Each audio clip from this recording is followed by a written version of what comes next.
Hi everyone, welcome back to another scrapbook layout video, and thank you for joining me again today. I am doing a single page photo this time. I am following a sketch from Scrapbook Generation, but I'm kind of going to follow the sketch again and kind of not. So one of those things. But you guys know me. I do that a lot basically. And I wasn't planning on it, but this layout is basically going to end up just being the traditional Christmas colors, red and green and white. These are just photos of my two boys from Christmas a few years ago, and so the sketch calls for two main strips. And I was really trying to decide, first of all, I thought I'd make the strips wider so that that full 4x6 photo would fit on it, but that wasn't going to work. The way the sketch had it, the 4x6 goes off of this strip a little bit.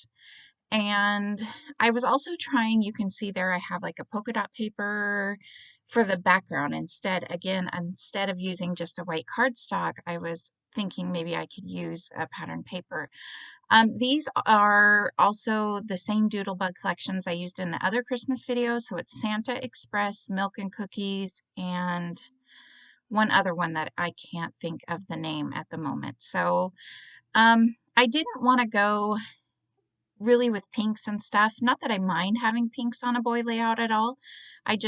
Because it's just the way it worked out, I didn't want to use a bunch of the other yellows and pinks. I really like the gray and white shirts that they're wearing. So at this point, I decided just to go with the way that the way the sketch had everything laid out. So basically I'm cutting the sizes down to the same measurements that she has on the sketch. And other than the sizes of the photos, I think that is pretty much where I follow the sketch the most. So then I picked out this striped one. Was it Santa Express? Did I already say that one? I don't know. Anyways, there will be links in the description box if you're interested. Some of them are still available. Christmas Magic, yeah, and Santa Express and Milk and Cookies. So those are the three I'm using. And I have to tell you, between these three, I didn't think I'd have so much to use, but I actually have quite a lot.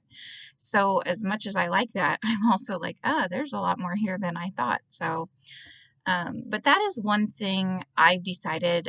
You guys know, other than Doodlebug products, I have to be very picky about which Christmas and which Halloween collections I use, because my kids are getting older, so I don't have as many photos of the Halloween and Christmas. I have enough Christmas collections. So I think this year, I think I only bought the Doodlebug and maybe one other one. I can't really remember, but yeah, I've definitely got to use what I have. So I'm inking the edges of this, and I'm pretty sure, yeah, my gray wool close to my heart ink. I really went back and forth as to whether or not to ink the edges at all, but I wanted them, since some of these are going to be layered on top of the other ones, I wanted them to stand out a little bit. So I didn't want to go full on black, and I didn't want brown, obviously just wasn't going to go. So I'm using my gray wool. It'll probably be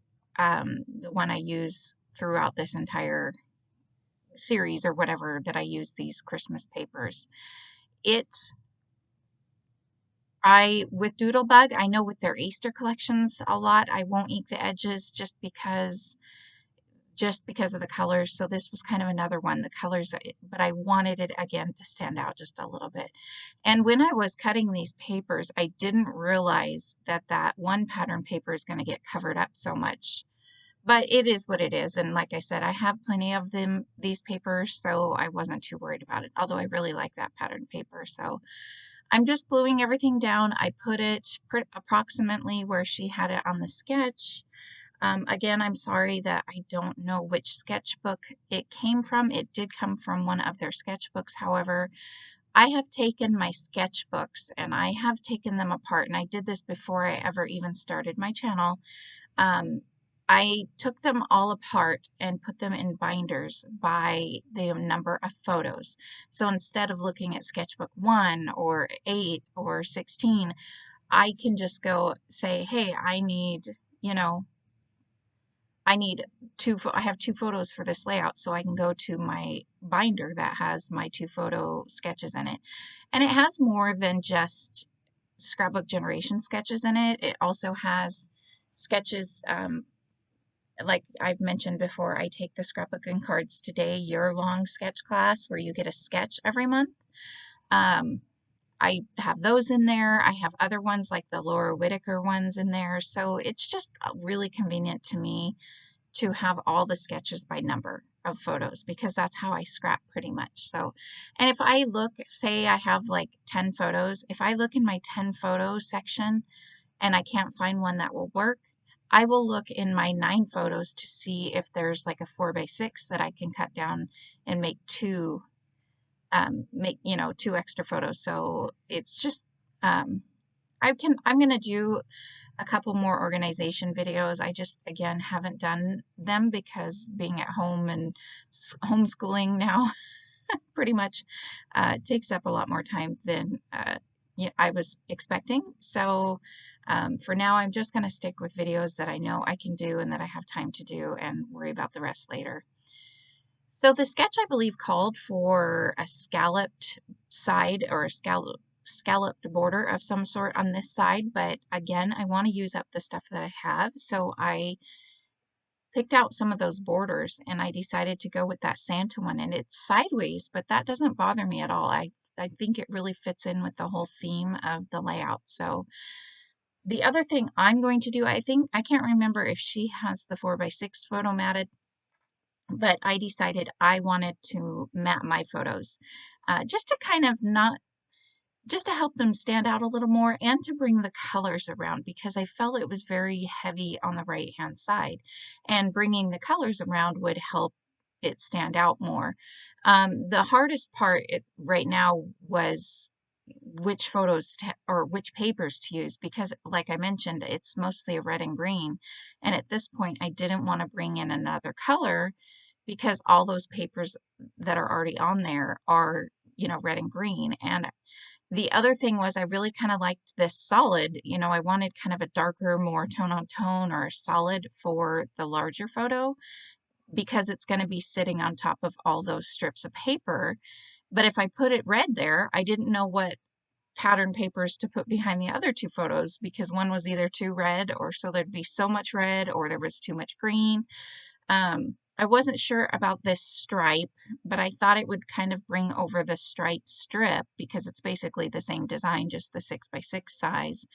I thought about doing the photos all in the same pattern, but you can see I'm using 6x6s so I don't cut into the larger papers.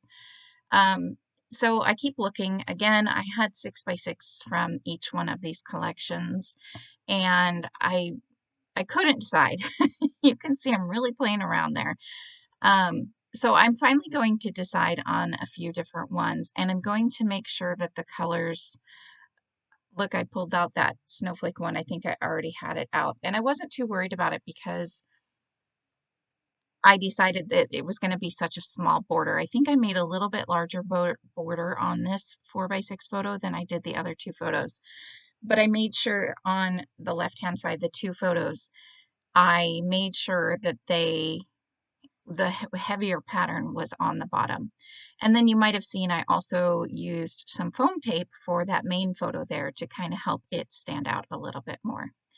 So I'm just gluing these down, trying to make sure they are straight. And now these photos I have here compared to the ones on the sketch, mine are a lot larger size. She has smaller photos there. I don't remember her size of the photos she has, but I used bigger photos because I didn't want to cut them down anymore because, well, one of my boys is obviously a lot taller than the other one. So, but I made it work. I'm happy with how this layout turns out.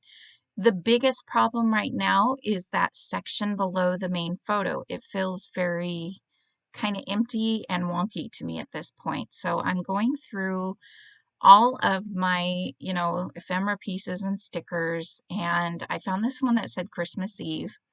I thought I might use that one, and then I saw this Santa, and Santa comes on Christmas Eve, so I thought, maybe that would look good there, and that really filled in that spot quite a bit. So the other thing I'm keeping in mind while I'm picking out all of my pieces is that I just want to keep the red, white, and green. I didn't want to bring in any more colors at this point. And a lot of these stickers and ephemera pieces are, you know, multicolored. So I had to be kind of choosy with that. I did have that the naughty and nice, but again, because the word nice was pink, I really wanted to use that there, but I didn't want to bring the pink in at this point. And nothing to do with it being a boy layout. Again, I just didn't want to bring in any more colors at this point. So I'm just playing around. I'm going to play around quite a bit. I got a few of these speech bubbles used up, which I really like those. A lot of times if I don't like the speech bubble, I will cut them into like word sentiment strips or something. I'm sure you've seen me do that in past videos. But I believe I ended up leaving them all pretty much just like the way they are on here. The other thing I added a little bit, the other thing I'm adding a little bit because I put the Santa Claus is coming to town, that speech bubble in the top right. It has black letters. So that is one color, you know, if you consider black a color. Um, that is one color that I did bring in. And so I had it in that top cluster, but I felt like it really picked up on the shirts and the pictures and the colors in the picture. So I made sure to find a speech bubble with black words for each cluster. And at this point, I was actually thinking that I would cut down those sentiment clusters, but I went ahead and decided just to leave those how they were. Now, what I did there for that break in the video, you saw me start to cut off the white part of the Christmas Eve. So a lot of their ephemera pieces have a pretty thick white border. And I left a little bit of a border, but I cut off quite a bit of that white. You can see I've done it to all of the ephemera pieces, even the Santa Claus down there. I kind of just to give, it wasn't that I didn't really like the white border, it was just kind of almost to make them a little bit smaller so that they would fit together a little better. So I did all that off, and it wasn't that hard, you know, you just kind of cut around. It's just like fussy cutting. So I don't mind fussy cutting, but I did cut that off so you guys wouldn't have to sit there and watch me cut everything.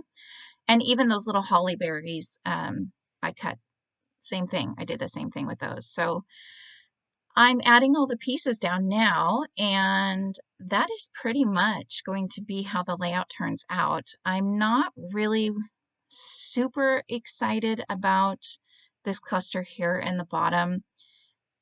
I don't know. I think it's because I was fiddling. Oh, I really liked that holly berry there, but I didn't at the time. Dang it. I should have left it there, but that's okay. So I added a couple of them down there. Yeah, I really like how this layout turns out, but I really struggled with that bottom cluster there. And I also added a heart in each cluster. I think, did I add one to the bottom? I can't remember. I did this layout a few weeks ago, or a couple weeks ago, so I can't remember. I was really trying to get these candy canes or these presents, anything again that was just red and green, I was trying to add in here. I really liked the idea of the candy cane, but it just was not working. I don't know why. I think I would find a spot that it would work in, but it would cover up a word, or like that one there was the stripe next to that striped strip, so it just wasn't working. But I do play around with the candy canes quite a bit. I was really hoping to get them to work. And then I also remembered that I had all the, you know, the glitter shapes and enamel shapes and so on that I can use. So I pulled all those out just to see. First I thought I would do the holly berries, since I have the holly berries, you know, in the ephemera pieces, that I could do them with also do them with the, what do you call these? The sprinkles. They call them sprinkles. But I couldn't get them to work. I knew I was going to struggle getting them to work, and I didn't want them just in one cluster. So I just left them off. I figured I'll just use them on another layout. And here again, I'm trying with the candy canes, but I couldn't, I was really, yeah, struggling. I thought about putting one in Santa's hand, but it just looked a little funny to me. And now I'm just seeing again anything else that's red and green, and what else that I have here. And I think this is where I add a heart down below because I realized I have a heart in the top 2 clusters, so I was trying to add a heart in the bottom cluster. And then I saw these light green hearts and I thought, actually, those stand out a little bit better. Those are actually kind of neat. So then the other thing I think I'm going to do is add one of the biggest red enamel shapes. I'm going to add onto the holly berries. I think just one in each cluster. And you can see up close how that makes it look. It almost gives it a little dimension, like one is sticking out better than the other one. So that is the layout. I don't think I add anything else other than those couple hearts and the date. Oh, I did add some word strips. As I was finishing up, I saw some word strips and added them to that cluster in the bottom right. So I hope you guys like this layout. Thank you for joining me, and I will see you next time. All right, bye. Thanks for watching.